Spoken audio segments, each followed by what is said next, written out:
और कहते हैं कि पता नहीं किस रूप में आकर नारायण मिल जाएगा। तो ये इंसिडेंस है 2020 के दिसंबर का।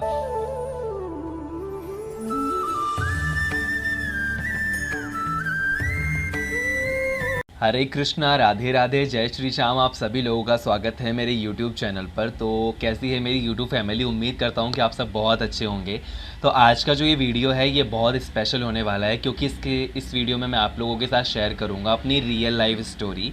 ये वीडियो खासकर उन लोगों के लिए जिनको भगवान में बिलीव नहीं है और कहते हैं कि पता नहीं किस रूप में आकर नारायण मिल जाएगा। तो ये स्टोरी कुछ ऐसी है जिसमें आपको पता लगेगा कि नारायण किसी भी रूप में आपकी मदद के लिए आ सकते हैं। तो ये इंसिडेंस है 2020 के दिसंबर का। ये बात तब की है जब मैं बाय ट्रेन भोपाल जा रहा था अपनी कोटा फैक्ट्री वेब सीरीज़ के शूट के लिए।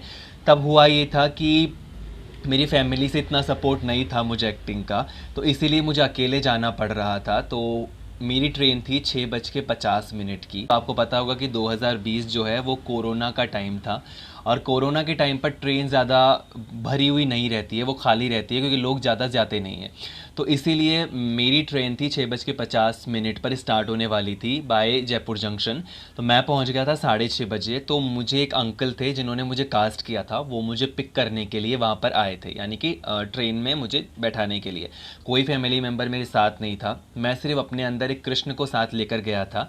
तो जैसे ही मैं ट्रेन में बैठा तो मैंने ये चीज़ नोटिस की कि ट्रेन का जो पूरा बर्थ था उसमें एक फैमिली थी जिसमें हस्बैंड वाइफ उनका बच्चा था, वो तीनों बैठे हुए थे और बहुत दूर थे।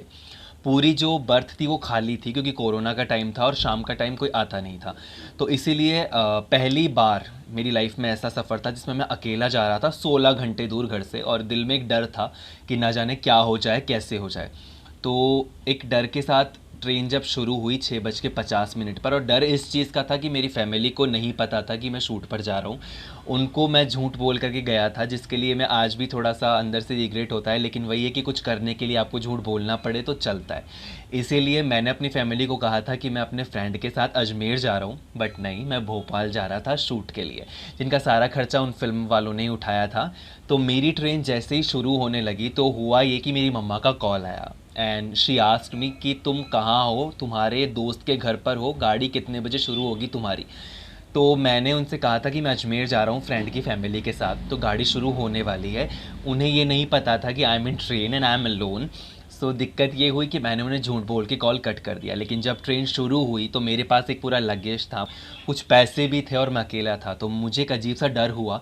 मैंने उस सामान को छुपा दिया। बट जब ट्रेन शुरू होने लगी तब मैंने हाथ जोड़ के सिर्फ इतना कहा कि गिरधर गोपाल, मेरे साथ इस वक्त कोई नहीं है, मुझे आपकी ज़रूरत है, क्योंकि मुझे डर लग रहा है, मैं अकेला हूँ, रात को कौन कब आ जाए कुछ नहीं पता। क्योंकि मेरी जो अगले दिन ट्रेन थी वो 12 बजे दोपहर को उतरने वाली थी भोपाल स्टेशन, भोपाल जंक्शन। इसीलिए पूरी रात मुझे ट्रेन में अकेले सफ़र करना था, तो एक डर था मन के अंदर। तो मेरी ट्रेन जैसे ही शुरू होने लगी 6:50 पर, वो जैसे ही 7 बजे ट्रेन स्टार्ट होने वाली थी, एक लड़का ट्रेन में एंट्री करता है और उसके पास बहुत सारा लगेज था और उसने पूरा मुंह एकदम कवर किया हुआ था। तो मुझे उसका मुंह एकदम क्लियर दिखाई नहीं दे रहा था, तो उससे मुझे और डर लगने लगा कि ना जाने चोर ही निकला। तो हुआ क्या कि कोइंसिडेंसली उसकी जो सीट थी वो जस्ट मेरी सीट के सामने वाली सीट पर थी। तो वो आकर के बैठ गया, उसने कुछ भी नहीं कहा। ट्रेन स्टार्ट हो गई थी, क्योंकि लिटिल बिट ट्रेन स्टार्ट हुई थी तब उसने एंट्री की थी। तो आते उसने अपना सामान सेट किया और वो चेंज करने के लिए वॉशरूम की तरफ चला गया। जितनी देर में वो गया मैंने अपना सारा सामान सेट किया, पैसे वगैरह छुपा लिए, और जो भी लगेज था, जो सामान था कीमती, उनको मैंने कैसे ना कैसे छुपा लिया ताकि उस इंसान की नज़र ना पड़े। बट हुआ ये कि जैसे ही वो चेंज करके आया, मेरी सबसे पहले जो नज़र थी उसकी स्माइल पर गई। मैं अगर आप उसके चेहरे की बनावट की बात करूं तो वो बहुत ज़्यादा दिखने में सुंदर था, और मुझे लग रहा था कि जितना सुंदर इंसान उतना शायद चोर वो ज़्यादा हो सकता है। तो इसीलिए मैंने पहले उसको इतना नोटिस नहीं किया, लेकिन जब मैंने अपनी नज़रें उठा के उसको देखा, आप मानोगे नहीं, उसने बड़ा सा तिलक लगाया हुआ था, जैसे ही मैंने ये लगाया हुआ है सेम। उसके गले में तुलसी माला थी, उसने भगवे रंग का कपड़ा सर पे ओढ़ रखा था और उसकी चोटी थी।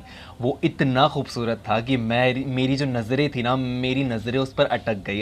मैंने डायरेक्टली अपनी सिस्टर को मैसेज किया और मैंने ये कहा कि जो मैंने ठाकुर जी तुम्हें सेवा के लिए दिए थे और जैसी फ़ोटो तुमने सुबह मुझे ठाकुर जी रेडी करके भेजी थी, वो कि वो लड़का मेरी सामने वाली बर्थ पर बैठा है।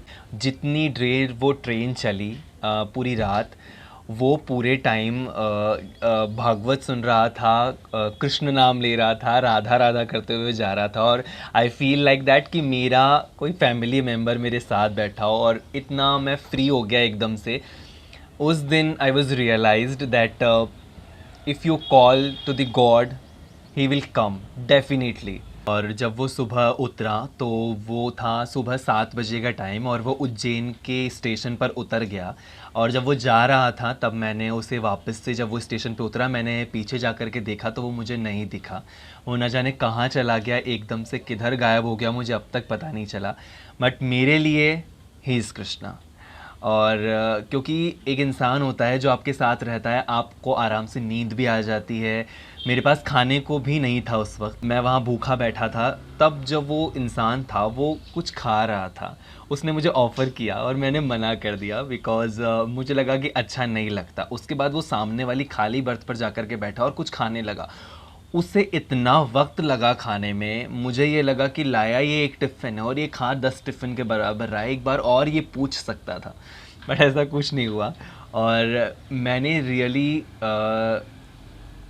I can't explain this movement, and I was start crying that time because जिसके लिए मैं ये सोच रहा था कि कहीं चोर निकला तो मेरा सामान ले जाएगा या कुछ, मुझे तो पता भी नहीं चलेगा, मैं किसको कॉल करूँगा या किससे मैं बात करूँगा, मेरा तो कोई नहीं है सुनने वाला। बट वो चोर ही था पर वो पैसों का चोर नहीं था, वो तो दिल का चोर था। सो सीधी सी बात यही है कि आप जो ये लोग कहते हैं कि वो नहीं आते, बुलाते तो नहीं आते, बुलाओ तो सही। तो मैंने सोचा कि आप लोगों के साथ अगर ये स्टोरी शेयर करूँगा तो आप लोगों को एक स्टेप आगे बढ़ेंगे इस चीज़ पर, जो डेवोटीज़ हैं हमारे। तो इसीलिए डरने की बिल्कुल ज़रूरत नहीं है। आगे से आगे मैं ऐसी ही बहुत सारी स्टोरीज़ आपके लिए लेकर के आने वाला हूँ। माय रियल लाइफ जो इंसिडेंट्स हैं, आपको सुन करके बहुत अच्छा लगेगा। आज आई होप आपको ये स्टोरी बहुत पसंद आई होगी। अगर पसंद आई हो तो please do like, share, comment and subscribe to my channel. मिलता हूँ अगली ऐसी इंटरेस्टिंग स्टोरीज़ के साथ, तब तक के लिए हरे कृष्णा, राधे राधे।